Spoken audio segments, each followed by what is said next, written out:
하늘처럼 반짝지근한 지식과 지혜 꿀단지입니다. 예예. 네네. 잠깐만 화장실만 빨리 갔다 올게요. 긴장하시면 안 돼. 시간 타임이네. 알았어. 아까 다녀오시지 않았어요? 그러니까 얼마 안 됐어 나 시간 타는 시간. 아니 들고 뭐 좀 들고 아까 여셨지 않았어요? 한번 당겼다가. 네, 앞으로 당겼다가 미는 거죠. 네. 빡세네요. 아 근데 방법 알았어 이제. 준비되셨나요? 네, 네, 뭐. 네네, 됐습니다. 하나, 둘, 셋. 어떻게?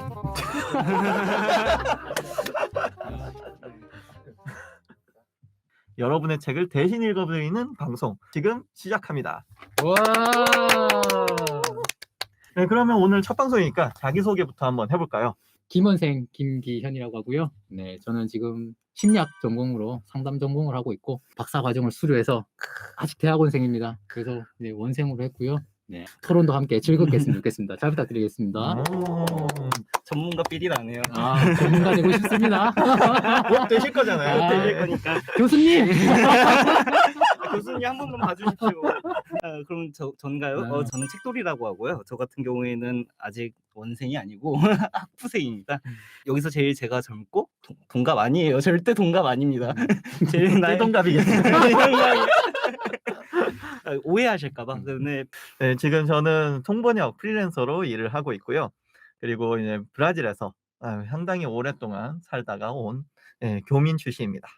그 브라질이면 혹시 스페인어인가요? 아니면 포르투갈어인가요? 아, 네, 포르투갈어를 씁니다. 네. 포르투갈어 사실 쓰는 분들이 많이 없는데 거기서 이렇게 한국에선 좀 희귀한 편이죠. 네, 네. 통번역 프리랜서로 업계를 주름잡고 계시는 거 전문가 아닌가. 네, 생각이 전문가 두 드는데요. 분이네요. 이제 본격적으로 좀 시작을 할 건데 첫 화에서 다루려고 하는 책은 어떤 책인가요? 네, 오늘 저희가 다뤄볼 책은요, 바로 유발 하라리의 저서 사피엔스입니다. 사피엔스 정말 두께가 남다릅니다, 그죠? 네.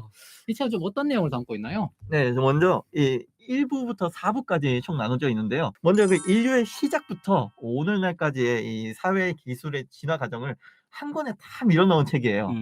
그래서 책 표지 보시면은 유인원에서 사이보그까지 라고 나와 있는데 이 한 문장이 이 책을 가장 잘 요약해주는 문장이죠.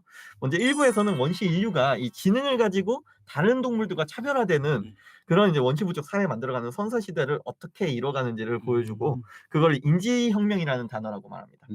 네, 그리고 인류가 이후에 농경사회를 만들기 시작하면서 이 도시하고 문명을 이룩해 나가는 그 과정을 농업혁명이라고 말을 하는데 이 농업혁명이 산업혁명, 뭐 과학혁명보다는 덜 알려져 있지만 이게 훨씬 더 그쵸. 중요하죠. 이 그쵸, 인류 그쵸. 역사에는요. 네. 그래서 이 높은 지능을 가진 인류가 어떻게 이 자연을 옛날부터 파괴하면서 성장해 왔는지 농업혁명을 통해서 오늘날까지 이어오는 그 이 유구한 전통의 빈부격차, 네, 초기의 자본주의에 대해서 이야기해 볼 수가 있을 것 같아요. 그럼 1, 2부에서는 인지혁명과 농업혁명을 다루시는 그렇습니다. 3부와 4부 같은 경우에는 좀 이어지는데요. 약간 1, 2부와 약간 결을 좀 달리합니다. 오늘날 우리 시대를 약간 좀 다룬다고 생각을 하면 좋습니다. 3부 같은 경우에는 4부를 약간 좀 지탱해주는 약간 발판을 마련해주는 부분인데요. 여기서는 자본주의의 확산과 그 다음에 제국으로 나아가는 모습을 좀 다루고요. 4부 같은 경우에는 거기서 다루는 부분이 종교를 조금 중시하는데 종교와 정신 부분을 조금 중시를 하는데 그 부분을 조금 더 중점적으로 깊이 들어가고 오늘날 우리 세계가 어떻게 구성되어 왔는지를 잘 소개해주고 있습니다. 유발 하랄이라는 분이 쓰셨죠? 네. 그럼 이 책을 유발하신 이분은 도대체 어떤 분인지 좀 소개 부탁드리겠습니다. 네. 유발 하라리는 전 좀 찾아보면서 좀 놀랐던 건데 예루살렘에서 대학을 나오셨어요? 거기 좀 위험한 데 아닌가요? 뭐 일단 유발 하라리 자체가 이스라엘 출신이시니까. 그죠, 그죠. 네. 예루살렘 히브리 대학교 역사학과 교수입니다. 그리고 옥스퍼드 대학교에서 좀 특이한 건데 사피엔스라는 이름과 다르게 중세 전쟁사로 박사학위를 탔습니다. 그는 2014년에 오늘 우리가 다룰 책인 그 사피엔스로 굉장히 핫해지신 역사학자신데요. 총 1,600만 부가 팔렸고 60여 개국의 번역으로 지금 책이 굉장히 히트를 쳤다고 합니다. 그래서 뉴욕타임즈 10주 연속 탑10 그리고 선데이 타임즈 96주 동안 96주면 몇 년이죠? 아이고, 한 2년 2년 가까이 되는 거 가까이, 아닌가요? 네, 2년 가까이. 2년 가까이 1등에서 3등의 목록이 올랐다고 합니다. 이분이 아직 욕심을 버리지 않으셔가지고 호모데우스라는 책을 2016년, 18년에 또 씁니다. 국내에도 그래가지고 번역됐죠? 네네. 그렇죠. 아 이건 2016년에 썼네요. 일단 그러면은 네. 간단하게 인상 비평. 저는 딱 한마디로 이제 그 요약을 하자면은 저는 원래 베스트셀러를 별로 좋아하지 않습니다. 음. 네, 사실 뭐 어느 나라나 이제 베스트셀러 리스트가 항상 좀 이제 출판사들의 입김이 작용하는 부분도 없지 않아 있죠. 아. 그쵸. 그래서 제가 읽어본 책들 중에는 그렇게 제가 생각만큼 이게 베스트셀러야? 라고 할 정도로 아. 한 책들이 있었는데 이 책은 제가 읽어보고서 왜 2년 가까이 1등에서 3등을 오갔는지 그쵸. 확실히 알겠다. 네, 이건 정말 대단한 책이다. 네, 이거는 베스트셀러라는 그 수식어가 부족하다. 라고 할 그 정도로 정도인가요? 호평이 엄청나십니다. 책이 베스트셀러라면은 다른 베스트셀러들도 읽어보면 하겠다는 생각이 들 정도로 괜찮은 책이었습니다. 네, 저는 뭐 사실 역사에 대해서 잘 모르고 그렇긴 한데 인류사에 대해서 되게 뭔가 좀 중립적이면서도 가감없이 솔직하게 우리 역사를 잘 풀어내줬다는 점에서 좀 저한테는 인상적이었고, 그리고 제가 생각해보지 못한 새로운 관점들을 이렇게 던져주는 부분이 저한테는 좋았던 것 같아요. 다만 아까 말씀드렸지만 제가 정말 후회했습니다. 이 책을 하자고 했을 때 이분이 선정하셨는데 왜 이걸 하자 그래가지고 이 고생을 했나. 너무 두꺼워요. 너무 두꺼워. 600페이지 넘죠? 600페이지죠. 600페이지. 너무 두꺼운 게 조금 아쉬운 부분이긴 했던 것 같습니다. 네. 저 같은 경우에는 사피엔스가 초반부는 되게 흥미롭게 읽었는데 뒤로 가면 갈수록 뭐를 이야기하고 싶은 거지라는 의문부터 약간 좀 지루해지고 조금 느슨해지는 느낌이 좀 들어요. 그래가지고 사람들이 이 뒷부분 읽고 베스트셀러 고른 건가라고 의문이 들 정도로 조금 지루하게 조금 읽었지만 그래도 전반적으로 되게 흥미진진하긴 한 상태에서 좀 읽어 나가서 되게 좋았습니다. 저는. 네. 네, 좋습니다. 저희의 팬한테서 또 비평이 담긴 받지 않았습니까? 네네네. 팬이라고 자칭하시는 분이에요. 아니 저기 방송 시작도 안 했는데. 그러니까요. 방송 시작도 안 했는데. 아니 지금 저희가 첫 방송이잖아요. 사전에 저희 어떤 모임이 유출된 겁니까? 아, 팬이시네요. 읽어보겠습니다. 안녕하세요. 저는 남양주에 사는 평범한 직장인입니다. 마침 제가 사피엔스를 읽고 있던 차에 우리 문놀이 복돌이 분들께서 사피엔스를 다뤄주신다고 하셔가지고 반가운 마음에 글을 씁니다. 사실 농업혁명과 산업혁명 등의 혁명을 통해서 인류가 발전을 했고 또 그 반면에 또 과거보다 퇴행한 점도 있었다는 그 사피엔스 책 내용 자체는 솔직히 그렇게 완전히 새로운 내용은 아니에요. 다만 저자는 이 새롭지 않은 내용을 결코 뻔하지 않게 이게 참신한 예시를 들어서 재밌게 얘기했다는 거는 이거는 높이 평가할 만하고요. 근데 이 저자가 제가 읽어보니까 이 공산주의 또는 이 사회주의 사상에 대해서는 굉장히 무시를 하는 입장인 게 걸리더라고요. 이 프랜시스 후쿠야마처럼 이 공산주의에 대해서 실패한 실험이다. 딱 이렇게 단정짓는 듯한 표현도 있어요. 그리고 자본주의의 발전상에 대해서 그 특유의 뻔하지 않은 방식의 그 서술이 이루어졌는데 이 공산주의에 대해서 너무나도 뻔한 관점을 보였을 뿐더러 이 관심도 별로 기울이지 않는 것 같더라고요. 뭐 말은 이렇게 했지만 사피엔스 자체는 굉장히 재밌는 책이에요.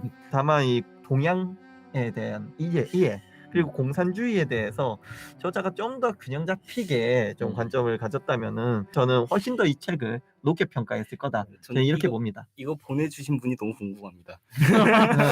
도대체 누가 이거를 이렇게 써주셨을까요? 색깔이 좀 되게 붉게 느껴지는데. 네. 굉장히 좀 이거 한국 사람 아닌 것 같은데요? 조심스럽습니다. 네, 이 반응은 저희의 공식 입장과는 다르다는 거를 먼저 말씀드리고 넘어가도록 하겠습니다. 네, 그러면은 자유 토론을 한번 해보도록 하겠습니다. 본격적인 시간이네요. 네, 뭐 했다고 자유 토론이죠? 그러면은 저희 첫 번째 질문부터.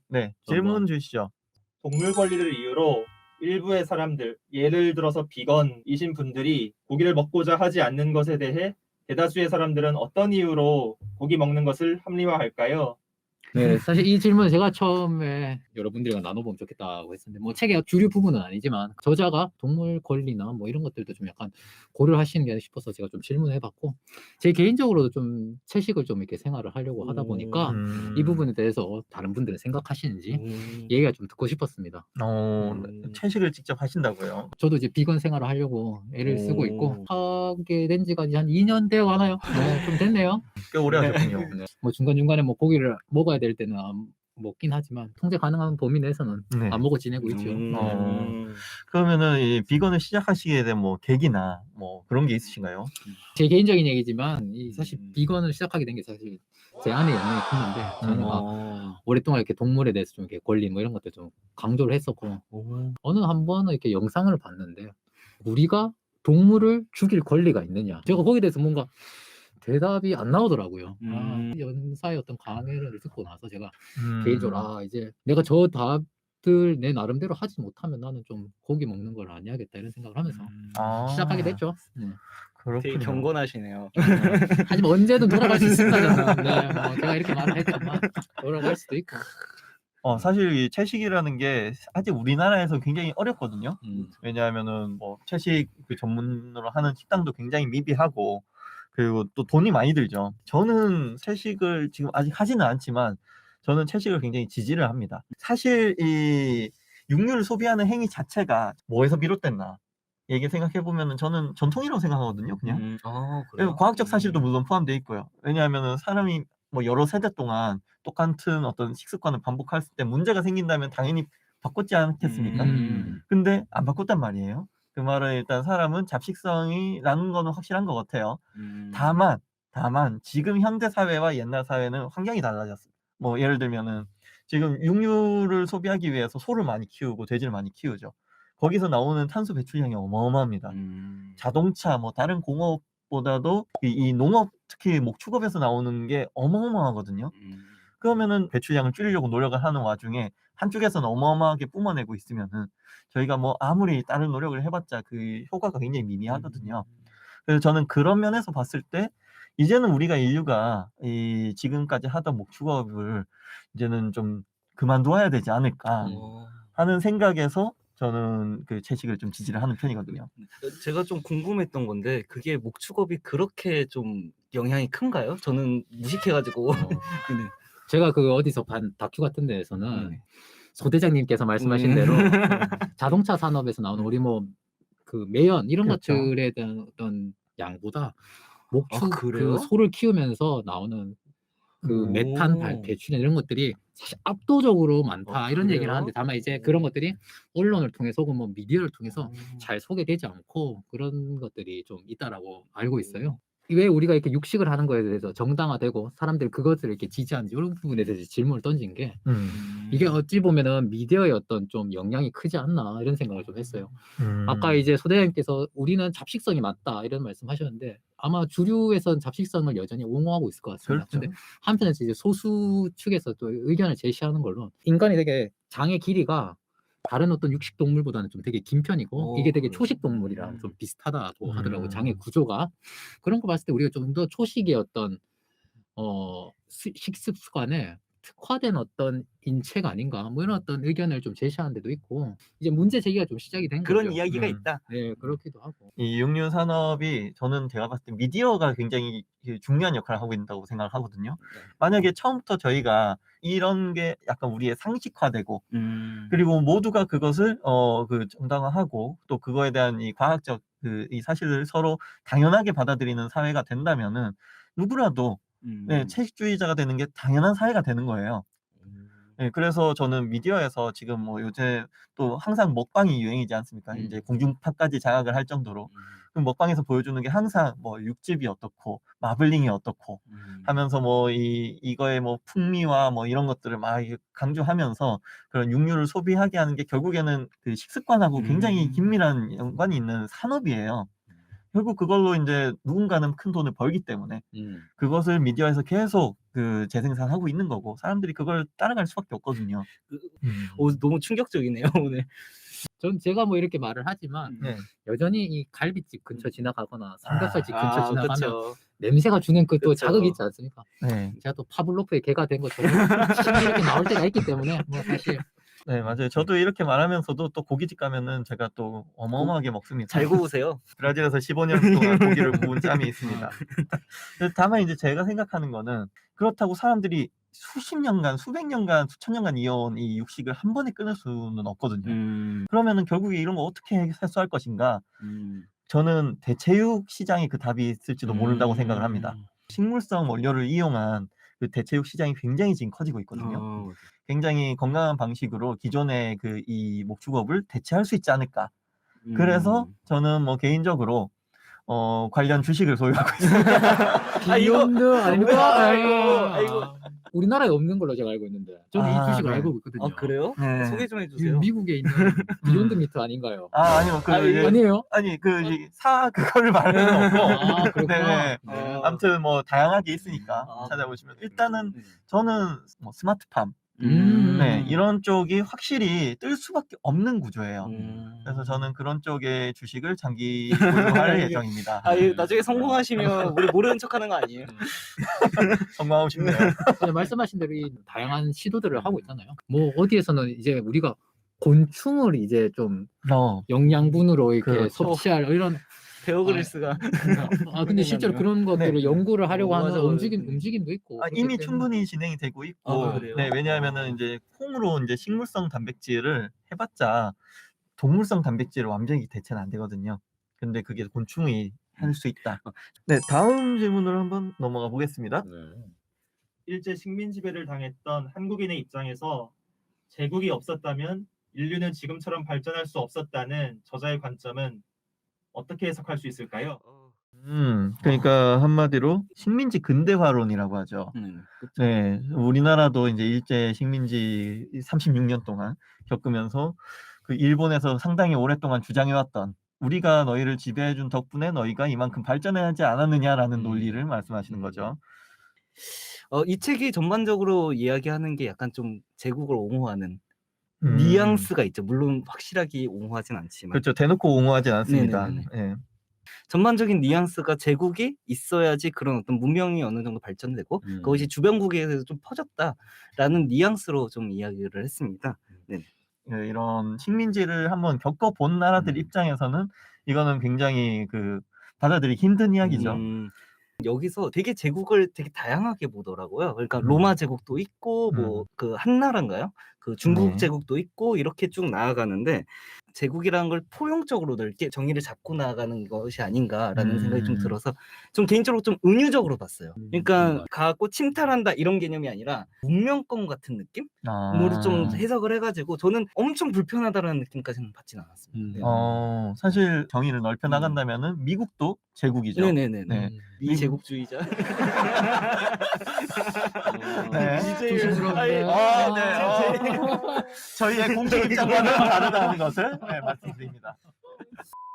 네, 그러면은 이제 뭐 영국을 비롯한 이 유럽의 국가들도 굉장히 그 주변 나라국에 영향을 끼치고 있으니까. 그쵸. 그리고 이제 사실 90년대 말이나 2000년대 초반만 해도 일본이 그 이 동남아 쪽에 그 경제권이나 영향력을 굉장히 강하게 발휘하고 있었으니까 그것도 이제 그 넓게 보면은 제국의 영향이 포함된다고 볼 수 있는데 다만 이제 그렇게 보면은 문제가 생기는 것이 그렇다면 실제로 1, 2차 세계대전 이전에 그 대국들이 실제로 이 식민지들을 침탈하고 착취한 역사는 어떻게 여기서 바라봐야 되는가? 그 이제 관점이 달라질 수 있는 거죠. 그쵸. 네. 그것도 과연 그 유발 하라리의 입장에서는 그 긍정적이었다고 평가될 수 있을지 또는 정당화될 수 있을까요? 전 유발 하라리는 조금 긍정적인 쪽으로 좀 치우치는 건 맞는 것 같아요. 제가 이 사피엔스를 보면서 약간 조금 불만이었던 점 중 하나가 전 사피엔스는 되게 좀 넓게 본다라는 느낌이 좀 들었거든요. 근데 그 안에서 가해지는 폭력성이라는 게 분명히 있을 거거든요. 기존에 있었던 관습, 질서, 약속 같은 게 있을 텐데 그거를 강압적으로 해체시키는 과정이 분명히 있을 텐데 그거를 약간 좀 의도적으로 무시하고 그냥 너희들 결국 발전했잖아. 약간 결과를 좀 끼워 맞추는 느낌? 그런 느낌이 좀 들어서 좀 아닌데 라는 느낌도 좀 들었습니다. 네네. 저는 사실 뭐 책을 읽으면서 이런 정도까지 뭐 심각하게 생각하지는 않았지만 저자가 인권의 어떤 침해라든가 이런 부분들은 의도적으로 좀 약간 조명하지 않고 이 책에서는 좀 생략한 게 아닌가. 다만 그 중립적으로 그냥 한쪽 편에서는 이런 것들이 있었겠지만 또 다른 한쪽 편에서는 그런 어떤 제국이 변화의 물결을 갖고 온 거에 대해서 좀 저자가 일부러 좀 책에서 조명하지 않았나 이런 생각. 저는 기본적으로 저자도 그런 인권을 침해하다거나 뭔가 기존의 관습을 강압적으로 혹은 폭력적으로 해체시키는 데는 아마 그런 부분들에서 본인도 인정하는 부분은 있을 것 같습니다. 유발 하랄리도 이스라엘에서 태어나고 자랐고 또 영국에서 또 공부를 하지 않았겠습니까? 그런 부분에서는 제국주의에 피해를 입었다기보다는 그 이제 특혜를 입었다는 그쵸, 입장에서 그쵸. 바라보는 게 좀 더 자연스러울 수도 있어요. 그쵸. 네. 그 네. 갑자기 생각난 책인데 그분은 프랑스 사람이거든요. 근데 그때 식민지 관련한 논쟁을 좀 다룬 책이었어요. 근데 읽어보니까 우리 입장에서는 너무 당연한 얘기인데 여기서는 되게 신기한 것이냐 얘들 이런 느낌 받았고 피식민지도 이러이러한 생각하고 이러이러한 느낌을 받았어라고 하니까 이건 너무 당연한 얘기하고 있는 거 아닌가? 라는 느낌을 받았는데 그분들 입장에서는 되게 신선했던 거죠. 그러니까 유발하레도 약간 그런 입장이 아닐까. 확실히 저도 그런 인상을 받긴 했습니다. 네. 그러면 이 정도로 마무리를 해볼까요? 그러면은 다음 질문 부탁드립니다. 정의라는 개념도 만들어진 개념이라는 저자의 관점에 따르면 절대적인 정의와 선악은 존재할까요? 이대로라면 고대와 중세, 현대의 정의는 모두 다르다고도 해석할 수 있을 텐데 그렇다면 미래의 정의는 어떻게 변화할까요? 이 질문은 소대장님께서 이렇게 소대장님께서 네. 얘기해 네. 주신 건데 사실 오늘날에서도 무엇이 정의로운가라는 질문은 굉장히 어려운 질문이에요. 특정한 기준을 세운다고 하더라도 그게 연령대별로 또 시대별로 또 사람 개개인별로 다 달라지기 때문에 우리는 정의를 정의할 수 없다라는 게 일단은 일반적인 일반론이긴 한데 그럼에도 불구하고 저희가 법이 있고 원칙이 있고 윤리가 있지 않습니까? 저는 지금 현대의 정의도 완전하지 않다고 생각을 하거든요.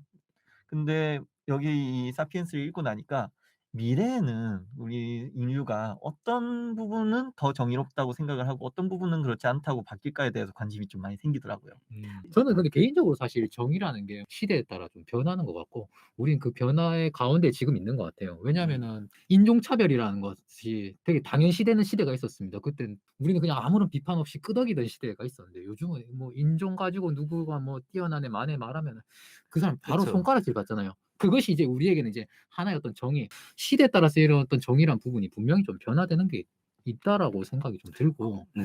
각자가 다 다른 어떤 색깔들을 갖고 있고 그렇기 때문에 어떤 하나의 정의가 모아져서 만들어질 거라는 생각이 잘 안 들어요, 제 개인적으로는. 그러다 보니까 이 다양성이라는 것, 존중하려고 하는 그런 것이 '미래는 좀 정의가 되지 않을까.' 이런 생각이 좀 든단 말이죠. 궁금한 게 모든 사람이 다 정의 각자만의 정의가 있으면 네. 결국은 정의는 정의가 아닌 느낌이 좀 들지 않을까요? 그렇죠. 네. 제가 걱정하는 부분도 네. 바로 그 부분입니다. 네네. 왜냐하면은 사실 우리 한국 사회도 굉장히 지금 그런 부분에서 많은 갈등이 생기잖아요. 이 장년층의 정의가 우리 또 젊은 사람들의 정의와 달라요. 네네. 근데 이거를 그냥 단순히 그냥 시대에 따라서 바뀌는 거야라고 두기에는 너무 우리 사회가 치러야 될 비용들이 비용이 많죠. 어마어마해요. 그렇죠. 그래서 이거를 어떻게 우리가 준비를 하고 생각을 하는 게 중요하다. 사실 그것이 꼭 미래뿐만 아니라 지금 현재 살아가는 우리한테도 무엇이 사실 이것이 옳고 그른지에 대해서 분명한 기준을 가진다는 게 사실 제가 봤을 때는 우리 전반적으로 한국 사회의 개개인의 구성원들한테는 굉장히 부족한 부분이 아닐까 생각이 듭니다. 그러고 보니 생각을 해보니까 저는 되게 여기서 제일 나이가 젊지 않습니까? 젊음이라는 걸 상당히 강조하시더라고요, 아까도. 젊다 하지 마시고 어리다고 하시죠. 젊은 거예요, 저는. 어쨌든 우리도 젊다고. 아직 늙지 않았어. 저도 생각을 해보니까 2010년대 초반에 어떤 윤리 기준하고 2020년 초반에 어떤 윤리 기준이 상당히 다른 것 같아요. 저만 하더라도 저희 저 같은 인터넷 강의를 좀 들었었는데 학교 다닐 때 인터넷 강의 쌤들이 약간 쓴소리 같은 걸 아시나요? 쓴소리라는 얘기를 가끔씩 학생들한테 하는. 네, 약간 좀 거의 지금 들으면 인신모독 같은 이야기인데 그분이 막 일타 강사 오르고 그러시는데 요즘 그런 소리 하면 진짜 바로 컴플레인 들어오거든요. 매장당합니다. 매장당합니다, 진짜. 네. 그 책 보면은 그 책 이름이었나요? 90년대생이 온다 뭐 이런 게 있는데 지금 네, 있습니다. 우리 지금 이 책돌이 90년대생 또 다른 느낌이 분명히 있는데 네. 저는 그렇게 말씀하신 건 사실 시대에 따라서 이렇게 10년 단위 혹은 나중에 더 그 단위가 그 주기가 짧아질 그쵸, 텐데 그쵸. 그런 의미에서 아까 말씀드렸듯이 저는 그 정의라는 게 하나로 모아질 수 있는지 이런 데서 제가 계속 저는 좀 의구심이 드는 것 같습니다. 그리고 또 정의라는 게 막 정말 저는 계급 문제도 굉장히 좀 크다고 생각을 합니다. 그렇죠. 네, 얼마 전에 보니까 제가 아는 분이었는데 그분은 좀 되게 굉장히 보수적이신 분이에요. 그래갖고 그분이 항상 하셨던 말이 시장이 곧 정의다라고 말씀하시더라고요. 마켓 네, 시장이요? 그러니까 마켓 우리 같은 가난한 사람들은 모르는데 그분은 시장이 곧 정의래요. 왜냐면 거기서 마켓이라는 것은 모두 합리적인 의사결정을 따라서 본인이 선택한 거고 그 선택에 책임을 진다라고 말씀을 하시더라고요. 그거 보면서 정말 이게 비단 세대뿐만 아니라 계급, 계층 혹은 그 외에 뭐 젠더 문제에서도 정의가 좀 다르고 이런 것 같습니다. 네네. 확실히 맞아요. 그 신자유주의를 신봉하시는 분들은 대부분 일단 자본이 있습니다. 부럽다. 나도 그렇게 아, 믿고 싶다. 네, 자본이라고 부를 만한 것이 있어야 되는 거고 그렇지 않으면 이제 저 같은 빨갱이가 되는 거죠. 이제 그렇다면은 우리 사회가 점점 양극화를 겪고 있지 않습니까? 이게 계속 부익부 빈익빈이 끊임없이 계속 재생산되는데 결국에는 굉장히 극단적으로 나뉠 거라는 얘기죠. 아주 극소수의 자본가와 그 나머지 대다수의 그냥 좀 빈민들 또는 일반 시민들로 이렇게 양분화가 될 텐데 그렇다면 우리가 그 수준까지 가기에 앞서서 그것을 막을 수 있는 어떤 방법이 있을지 만약에 막을 수 없다면은 우리가 어떻게 살아남아야 되는지를 스스로 한번 생각을 해봐야 되지 않겠느냐. 그 부분이 제가 이 사피엔스 이 파트를 읽으면서 드는 생각이었어요. 이것이 소대장님의 어떤 정의신 거죠.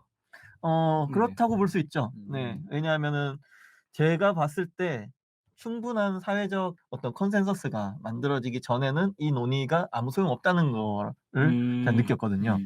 우리가 생각하는 정말 정의라는 걸 어떻게 논하려면은 그 전에 우리 사회가 그거에 대한 준비가 되어 있어야 된다. 근데 지금은 아닌 것 같다. 그래서 우리가 갈 길이 멀다라는 얘기를 해보고 싶었습니다. 사피엔스도 그런 논조였던 걸로 기억을 합니다. 네네. 그렇죠. 자, 그러면은 저희 계속 이 질문 이어가 보겠습니다.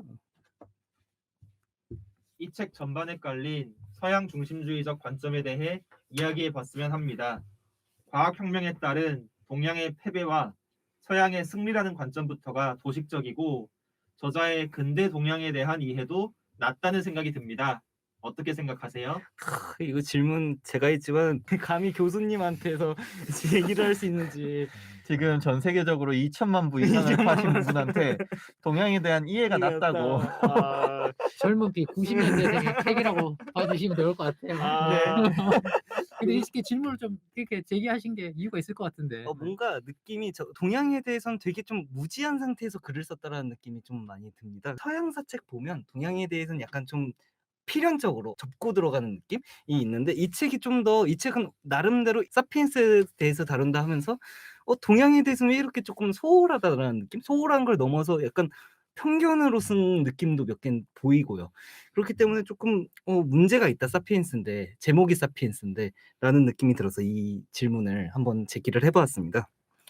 말씀하신 대로 사실 서양사를 더 많이 배웠던 것 같긴 하거든요. 동양사도 뭐 한나라, 뭐 송나라, 뭐 명나라 이런 게 나오긴 했지만 그것도 되게 중국에 치우쳐 있었던 것 같고 뭐 그래가지고 문제 제기해 주신 걸 사실 생각지를 못했던 것 같아요. 제가 고등학교 선택 과목을 세계사로 했습니다. 근데 거기서 전 정말 운이 좋았던 게 고등학교 3학년 때 선생님이 세계사 교과서 지필진이셨어요.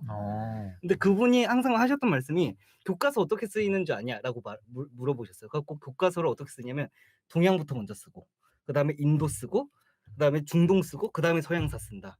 그리고 실제로 교과서 지필을 그렇게 진행을 하면서 썼다고 하더라고요. 이런 교류사적인 측면을 좀 더 강조를 하려고.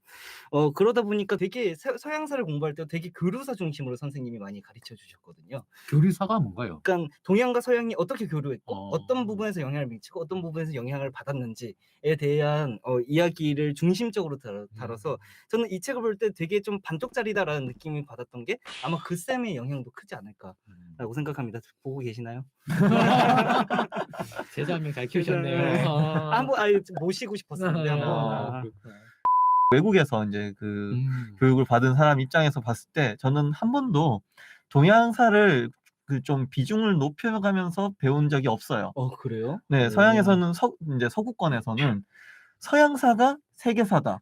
라는 인식을 맞아. 어떻게든 갖고 있을 수밖에 없는 게 자국이 서구권에 있기 때문에 굉장히 지리적으로 멀고 또 문화적으로 먼 동양권에 대해서는 깊이 배울 수 있는 기회가 거의 없어요. 그러면 남미에 계셨잖아요. 남미에 대한 역사를 더 많이 배우긴 하나요? 브라질에서는 역사를 당연히 우리나라도 국사랑 세계사로 나누듯이 브라질도 국사랑 세계사로 나눕니다. 근데 그래요? 브라질의 국사는 사실 브라질 역사가 상당히 짧은 편이에요. 그쵸. 네, 그 브라질이 이제 처음 정부라는 게 이제 포르투갈 식민지로 시작을 한 게 500여 년 전이고요. 그리고 그 브라질에서 정부가 생기고 지금까지 온 게 한 200여 년밖에 안 됐거든요. 그러면 200여 년이 국사의 전부예요. 근데 거기에 다른 나라와 이제 그 브라질 주변 국가들과 뭐 이렇게 티격태격하고 이제 그 국지적 전쟁이 있었던 적은 있었지만 그렇게 큰 뭐 우리나라처럼 막 외세 막 침략을 받고 막 뭐 이런 게 브라질은 또 이제 방향성이 다르거든요. 그렇기 때문에 브라질의 역사에서 배울 때 그렇게 다른 나라에 대해서 그렇게 깊게 들어가지 않습니다. 심지어 같은 남미 국가라고 하더라도 옆에 아르헨티나, 뭐 파라과이, 뭐 우루과이 이런 국가들의 역사도 잠깐 보고 지나갈 뿐이지 그거에 대해서 깊게 파고들진 않아요.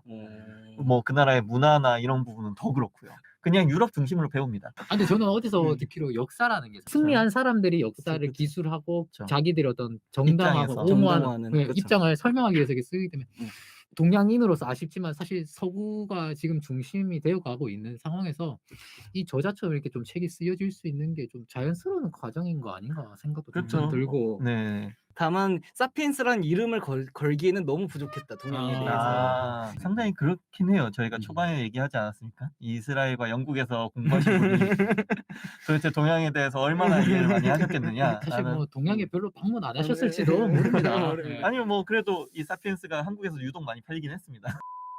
거기서 한 단계 더 나아가서 서양이 그러면 결국은 서양이 어느 정도 결과론적으로 우위에 섰는데 그 우위를 모두 과학기술의 발전, 어떤 기술의 발전으로 치부함으로써 정당화해 버리니까 뭔가 책 전체가 약간 좀 단선적으로 나가게 돼요.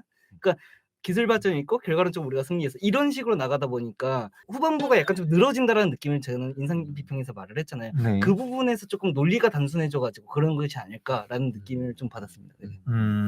그래서 저희가 이 책이 약간 뒷부분으로 갈수록 약간 판에 박혀 있다. 네네네. 네, 뭔가 새로운 것이 없다라고 네네네. 이제 평가를 하게 되는 이유 중에 하나가 이런 부분이죠. 네네.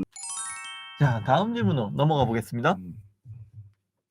저자는 현대 과학이 유럽 제국들 그리고 자본주의 덕분에 번창할 수 있었다는 관점을 보입니다. 현대 과학 발전의 계기를 그 요소들만으로 설명할 수 있을지가 궁금합니다.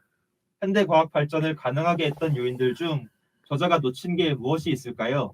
저희가 이 얘기를 좀 생각해 볼 수가 있어요. 당연히 이제 제국주의를 말할 때 자본주의를 빼놓을 수가 없거든요.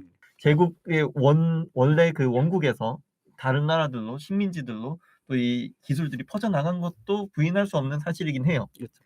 그런데 과연 그것뿐이었을까? 제가 얼마 전에 들었던 얘기인데 5세기까지는 그 가야라는 존재가 신라를 압도하기까지도 했었다. 왜냐하면 기술 발전이나 과학 발전에 있어서는 가야가 철이 생산되기 때문에 쉽게 할 수 있다라는 거죠. 근데 문제는 뭐냐면 얘들이 중앙 집권화가 되지 않고 신라는 중앙 집권화가 되어 가니까 아무리 얘들이 기술이 발전해도 어떤 정치 시스템이 갖춰지지 않다 보니까 힘이 다 분산되어 있다라는 거죠. 그래갖고 결국은 신라가 이길 수 있었던 것이 통일, 그럼으로써 나아가는 힘이라고 얘기를 들었어요. 그런 점에서 약간 '과학이 모든 걸 결정할까?' 근데 요 질문에 대해서 조금 약간 다르게 생각해 봤던 게 제가 책 기억이 나는 게 기술이 발전되면서 어떤 무지에 대한 인정 이 부분이 책에 있었던 걸로 기억을 하거든요. 인식이 받아들여지게 되면서 이것을 알기 위해서 더 뭔가 좀 탐구해야 할 필요성 이런 것들을 사람들이 갖게 되면서 주도권을 결국 잡았던 것이 아닌가 이런 오히려 부분이 책에서도 좀 약간 조명됐던 것 같습니다. 오히려 의식이 더 중요했다. 굉장히 그것들이 예, 중요한 부분을 짚어주셨는데 기독교적 세계관으로 그 무장을 한 일반적인 지식인들이 그 과학기술을 빨리 발전시키지 못했던 이유 중 하나가 바로 이 우주에 대한 호기심, 그것을 어떤 오만함으로 받아들였던 그 중세 교회들의 영향이 없다고 할 수가 없어요. 예를 들어서 뭐 그 당시 대학들은 대부분 선교사를 양성하는 곳이었습니다. 그 당시에 글을 읽을 줄 알고 뭔가 지식인이라고 내보일 수 있는 사람은 대부분 신부거나 또는 그 종교계에 종사하는 사람들이었단 그쵸. 말이죠. 근데 가난한 농부가 신부님 저는 이런 부분이 자연을 관찰해보니 이런 부분이 있습니다. 이거 어떻게 생각하면 될까요? 했는데 배우고 똑똑하다는 신부님이 그것은 신의 섭리입니다. 이래버리면 거기에 대해서 더 이상 탐구할 거리가 없어지는 거예요. 그 부분을 아까 말씀하신 대로 유발리가 정확하게 짚었고 그래서 그 동양에서부터 인본주의 사상이 들어가고 이제 과학이 어떤 그 신적인 초자연적인 것들을 이기기 시작하면서 그 과학을 우리가 자연을 우리의 이성으로 자연을 우리가 분석하고 이걸 우리가 응용할 수 있겠다 라는 게 여기서부터 시작이 됐다는 거죠. 근데 저는 약간 그 부분에서는 약간 조금 다른 입장인 게 이렇게 되면 사실 어떤 느낌이 드냐면 그 당시 선교사들은 다 바보야? 이런 느낌이 좀 들거든요. 아니 책을 보면 항상 갈릴레이는 선이고 거기 있는 선교사들은 다 바보들이에요. 미래를 볼 줄은 바보들이 된다라는 느낌이 좀 들거든요. 그 당시 사람들 입장에서는 오히려 갈릴레이가 되게 이상하게 보인다라는 느낌이 좀 든다라는 생각이 그럼요. 들더라고요. 왜냐면 이미 상당히 어느 정도 굉장히 많이 축적된 지식이 있고 굉장히 세분화된 지식이 있는 상황에서 갈릴레이가 와고 다 틀렸고 내가 이렇게 얘기를 하는 게 맞아라고 하면 과연 그 입장에서 누가 그걸 동조를 할까? 쟤들 쟤 이상한 소리 한다. 쟤 인터넷에서 이상한 글이나 쓰고 앉아있다. 이런 느낌이 좀 든다라는 거죠. 왜냐면 그럼요. 우리도 자본주의 시대에 살지만 자본주의를 치고 나가는 어떤 그런 생각을 하는 거는 지금도 아직 뭐 미지 상태잖아요. 그죠. 자본주의 그렇죠. 이후 포스트 자본주의를 어떻게 구성할 것인가 할 때 미래 사람들은 그런 오늘 우리를 보면서 쟤들 참 바보다. 아니 쟤들 이걸 왜 몰라? 약간 이렇게 대답을 하면 우리 입장에서는 되게 당혹스러울 수밖에 없죠. 우리는 그런 그럼요. 맥락에서 그런 시대에서 살 수밖에 없는 건데. 그리고 또 이런 생각도 또 들었어요. 이게 과학이 발전해서 제국이 발전한 게 아니라 제국이 형성돼서 과학이 발전된 게 아니냐. 이런 인간관계가 교체된 게 아니냐. 왜냐면 과학이라는 것은 결국 돈을 많이 쓴 사람이 장땡인 건데 사실 미국 정도의 어느 정도 자본이 축적이 들어간 상황에서 화성으로 우주선을 보내든 아니면 달에 우주선을 보내든 그러는 건데 결국은 제국이 생겨서 과학이 발전하는 거지 과학 때문에 제국이 발전한 걸까? 라고 한 거에 대해서 좀 의문이 좀 생기기도 하더라고요. 네, 마지막 질문 가보겠습니다. 과학이 인류의 행복을 책임져 줄 수 있을까요? 과학이 가져올 부작용에는 어떤 것들이 있을지, 이를 막기 위한 방법들 중에서 어떤 게 가장 효과적인지, 그리고 인류가 정말로 행복해질 수 있는 방법은 무엇인지도 같이 이야기해 봅시다. 저는 사실 이 부분이 이 책의 가장 중요한 부분이라고 네. 생각하거든요. 과학이 정말 인류를 행복하게 해줄 수 있을까? 저는 뭐 과학이 인류를 행복하게 해줄 거라고 사람들이 그런 기대를 갖게끔은 하는 것 같습니다. 근데 인류는 태초부터 처음 인지혁명을 일으키고 나서 인류는 자연을 파괴만 해왔습니다. 근데 그런 상황에서 인류는 어차피 자연과는 다른 길을 갈 수밖에 없어요. 우리가 정말 미래를 더 긍정적으로 만들려면은 우리가 친환경 기술을 더욱더 발전시켜서 그렇게 하는 방향으로 나아가야지 예전으로 돌아가면 오히려 자연을 파괴하는 길로 갈 겁니다. 저는 근데 약간 제가 들으면서 얘기가 생각이 드는 게 약육강식이 결국 이제 경쟁에서 살아남는 사람이 뭔가 사회적으로 결국 살아남을 거고 더 오랫동안 유지될 거라는 건데 그것 말고는 모든 것들을 받아들일 수 있는 게 있나 싶긴 하거든요. 사실 근데 우리가 여기서는 과학이라는 거 곧 성장이라고 이야기를 하잖아요. 그러니까 우리 모두 성장하자라고 포커스를 맞춘 거 사실 몇 년 되지 않은 그 역사거든요. 사실 제가 얼마 전에 봤던 책 중에는 어떤 얘기를 하냐면 서양 애들 과학 되게 빨리빨리 받아들여갖고 성장했다라고 하지만 사실 그 내부에서도 그 방직기 같은 거 나오잖아요. 그거 나오자마자 그거 200년 동안 금지했대요. 왜냐면 이게 나와버리면 여기 있는 사람 다 굶어 죽어버리는 거니까. 사회 체제가 무너져 버리는 거죠. 그걸 일부러 금지했대요. 그러니까 어떤 과학기술이나 성장이라는 것이 GDP가 몇 % 오르고 뭐 경제 성장률이 몇 % 오르고 이거에 되게 포커스를 맞춰갖고 과거 사람들도 되게 성장했을 것 같지만 생각보다 성장에 대해서 되게 주저하고 발전에 대해서 주저하는 면이 좀 있거든요. 그러니까 우리의 미래 패러다임도 항상 성장만 이야기하지 않고 좀 다르게 변화할 수 있지 않을까. 하고 요즘 나오는 뭐 지속 가능한 발전 이거에 더 포커스를 맞추는 그런 쪽으로 나아가지 않을까라는 생각이 좀 듭니다. 사실 인류는 그것에서 충분히 벗어날 수 있는 다른 방법이 있습니다. 예를 들면은 지금 우리는 무한 경쟁에 너무 익숙해져 있어요. 그래서 그게 당연한 걸로 생각을 합니다.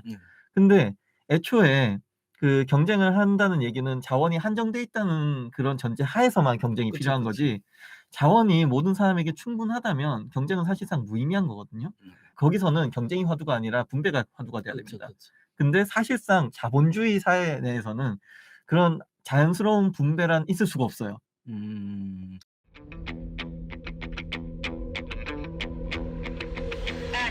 저희 자빨 방송 아니에요. 저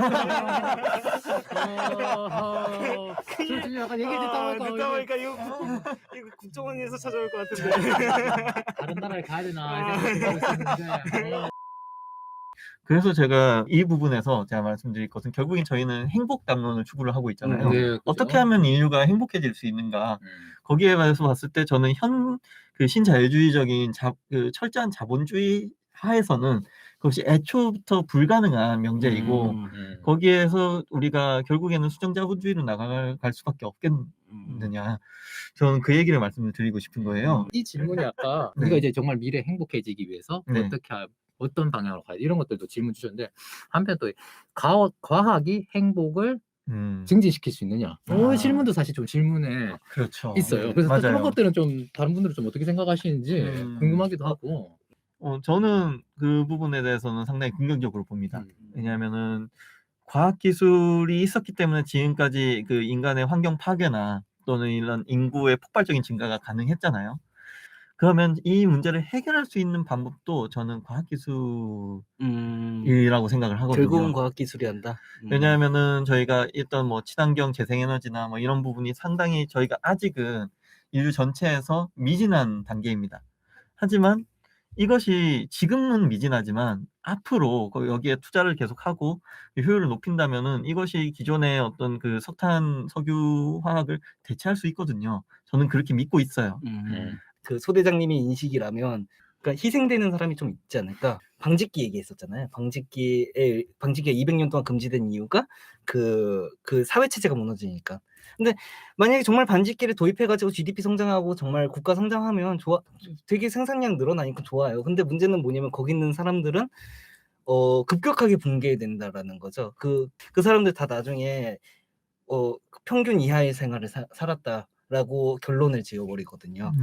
그러니까 과학이 정말 행복하게 만들어준다고 할 때 거기에 주체는 누구인가? 깊이 좀 고찰할 필요가 있지 않나 라는 생각이 좀 들었습니다. 저도 이제 그 과학기술이 행복을 가져다 준다라고 하는 명제는 그 과학기술이 가져다 주는 그 열매를 모든 사람들이 가질 수 있느냐 없느냐 결국에는 분배의 문제로 가기 때문에 오늘 기승전 분배로 마무리를 하실 것 같은 느낌이 저희 들어요. 젖발방송 아닙니다. 부동산 문제 할 얘기 많아요. 네, 아무튼 네. 그러면은 이 책에 대해서 각자 한번 매기고 싶은 별점이나 각자의 그 평가 한번 간단하게 한번 얘기를 해보시죠. 먼저 저기 그 원생님부터 한번 해볼까요? 예. 이분도 원생이었을 거 아닙니까? 이분 마음 잘 알죠. 물론 교수가 되셨지만 네. 교수 저는- 되시면 되죠. 네, 그럼요. 이루셨습니다. 롤모델이지 아니 롤모델이시. 말을 아끼겠습니다. 그러니까 저는 한 10점 만점에 10점을 만점은 한 8점 정도. 그러면은 저희 책돌이님. 저는 좀 구체적으로 한번 정해봤는데요. 일단 구성면, 그 다음에 논리성면, 그 다음에 재미, 신선성 이렇게 네 가지를 이게 사실 어디서 따왔냐면 이동진 평론가가 왜 그 버스에서 그 더 굿 무비인가? 그거 모르시죠? 영화 평정할 때도 네네. 이렇게 쓰는군요. 여러분 서울 사람이라 모르시는군요. 네. 경기 버스에서 맨날 이거 틀어주거든요. 그거 항목을 4개를 해가지고 그거 체크를 하는데 저도 이렇게 한번 따라해봤습니다. 표절은 아니고요. 그냥 제가 한번 참조를 해봤는데 구성면에서는 일단 5점을 줬습니다. 몇 점 만점이에요? 10점 만점이요? 10점 만점이요. 그다음에 5점. 일단 구성이 중세가 너무 빠져 있다라는 느낌이 들어요. 그러니까 약간 너무 건너뛰었다. 말하다가 확 드러나고 그다음에 근대 얘기하고 약간 이런 느낌이 좀 들거든요. 그다음에 논리성 면에서 5점을 드렸는데 왜냐하면 뭔가 좀 비어 있어요. 근데 이 듬성듬성한 논리가 오히려 재미를 좀 줬던 느낌이 들어요. 그러니까 전체적으로 재미는 좀 8점을 줬거든요. 그러니까 재미는 높네요, 확실히 재미는. 있어요. 재미는 소설책보다 전 솔직히 재밌게 읽었거든요. 네. 네, 그리고 신선성은 좀 4점을 줬습니다. 솔직히 기존에 있었던 얘기 좀 반복하는 느낌도 많이 들고 그래가지고 그러니까 제가 결국은 한 줄 평을 얘기하자면 대중적인 책일 뿐이지 뭐 획기적이거나 그런 느낌을 못 받았고 후반부 글이 너무 힘이 빠지는 느낌이었다라는 걸로 저는 이야기를 하고 싶습니다. 알겠습니다. 저는 이 책을 읽으면서 개인적으로 이제 생각을 해보니까 10점 만점에 7점 정도가 적당하겠다라는 생각이 들었거든요.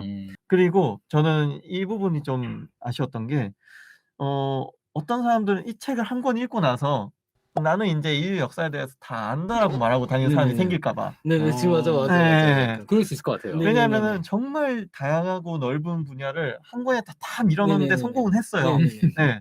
중간중간에 빈 곳이 굉장히 굉장히 많고 많고. 허점도 있고 네. 또 이제 굉장히 좀 한쪽에서만 본 시선도 존재합니다. 네네네네. 네, 그래서 이 책은 대중적인 어떤 입문서라고 보면 될 것 네네네. 같아요. 인류 역사에 대해서 잘 모르는 사람들한테 네네. 나는 이 책부터 시작하면 괜찮을 것 같다. 네.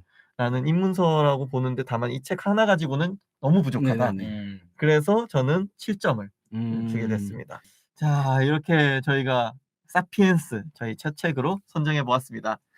어떻게 들으셨는지 모르겠지만 저희 혹시 들으시고 뭐 의견이나 이런 게 있으시면 자유롭게 악플을 제외한 악플 달아주세요. 아, 여기 네. 악플이라도 달려야. 그렇구나. 지금 근데 악플이라도 꼭 달아주십시오. 목마르십니다. 참 목말라요. 전 악플을 원하지 않습니다. 내가 달 거야. 네, 아무튼 저희도 재밌었습니다. 네, 그러면은 저희 이제 여기까지 사피엔스는 마무리하도록 하겠습니다. 네, 지금까지 꿀처럼 달달하고 단단한 지식 꿀단지였습니다. 감사합니다. 감사합니다. 다음에 또 만나요. 또 봐요. 제발. 아, 잠시만요.